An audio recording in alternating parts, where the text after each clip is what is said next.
এই মানুষটা বিলিয়ে দিয়েছেন অন্তত ৬,২৩৪ কোটি টাকা। নিজের জন্য রেখেছেন ছোট্ট একটা বাড়ি আর সাধারণ গাড়ি। বিজনেস টাইকুন হয়েও তার কোনো মোবাইল ফোন নেই। নিজেকে বামপন্থী বলে পরিচয় দেন পদ্মভূষণ এই শিল্পপতি। বিশ্বের সবচেয়ে অদ্ভুত শিল্পপতি এই ভদ্রলোককে চেনেন? প্রায় ১৪৫ কোটির ভারতের বেশিরভাগ নাগরিক বেঁচে থাকার জন্য কঠিন সংগ্রাম করে চলেছেন। প্রতিকূল অর্থনৈতিক পরিস্থিতির সঙ্গে লড়াই করে নিম্নবিত্ত মানুষ চেষ্টা করছে নিম্ন মধ্যবিত্ত শ্রেণীতে উন্নীত হতে।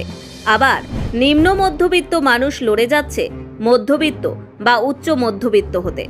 অন্যদিকে দেশের সিংহভাগ সম্পদ অল্প কিছু মানুষের কুক্ষিগত।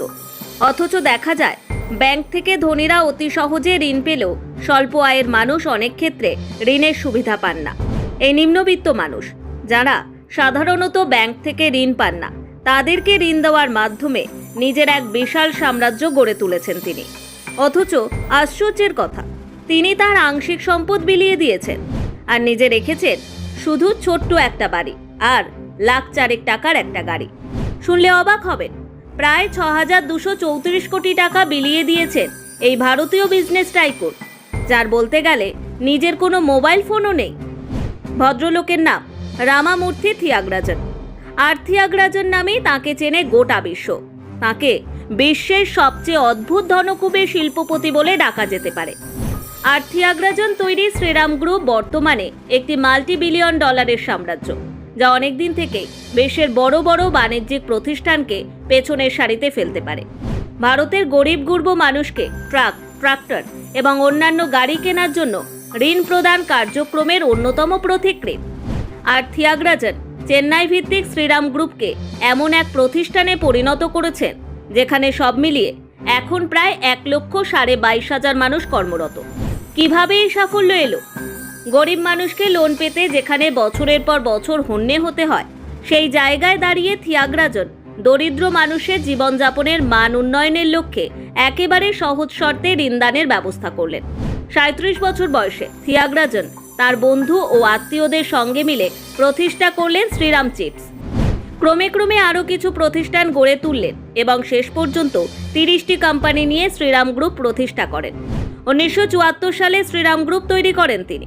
বর্তমানে তার বয়স ৮৭ বছর এবং তিনি প্রতিষ্ঠানের উপদেষ্টা পদে রয়েছেন।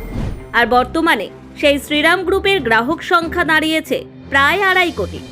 থিয়াগরাজনের সোজা কথা, আমি একটু বামপন্থী। যাদের ইতিমধ্যে ভালো সম্পদ আছে বা যারা সুখী জীবনযাপন করছেন, তাদের জীবনকে আরও সুখে ভরিয়ে দেওয়াতে আমি বিশ্বাসী নই। বরং যাদের জীবন এখন নানা সমস্যায় জর্জরিত, তাদের জীবন থেকে কিছুটা দুঃখ সরিয়ে দেওয়াতেই বিশ্বাসী আমি। হ্যাঁ, তিনি দেশের দরিদ্র মানুষকে সহজ শর্তে ঋণের ব্যবস্থা করেছেন, যারা গতানুগতিক ব্যবস্থায় ব্যাংক থেকে ঋণের সুবিধা পান না। চেন্নাইয়ের একটি সচ্ছল পরিবারে চাকর বাকর পরিবেষ্টিত অবস্থায় বড় হওয়া একজন মানুষের পক্ষে সমাজতান্ত্রিক চিন্তাধারায় অনুপ্রাণিত হয়ে ঋণদাতা প্রতিষ্ঠান গড়ে তোলা অপ্রত্যাশিত ঘটনা। কিন্তু তিনি বিশ্বাস করেন দরিদ্রদের ঋণ দেওয়া সমাজতন্ত্রের একটি রূপ। কতিপয় ধনী মানুষের লাভের বন্দোবস্ত করার চেয়ে নির্ধন মানুষের কল্যাণ চিন্তাই শ্রেষ্ঠ। থিয়াগরাজন জানান, তার আগেও টাকার বিশেষ প্রয়োজন ছিল না, এখনও নেই। তিনি খুব সাধারণ জীবন কাটান। তার কোনো মোবাইল ফোনও নেই। কেন? তিনি মনে করেন মোবাইল ফোন মনোযোগ নষ্ট করে। তাই তিনি ক্লাসিক্যাল সঙ্গীত শুনে এবং ওয়েস্টার্ন বিজনেস ম্যাগাজিন পড়ে সময় কাটান।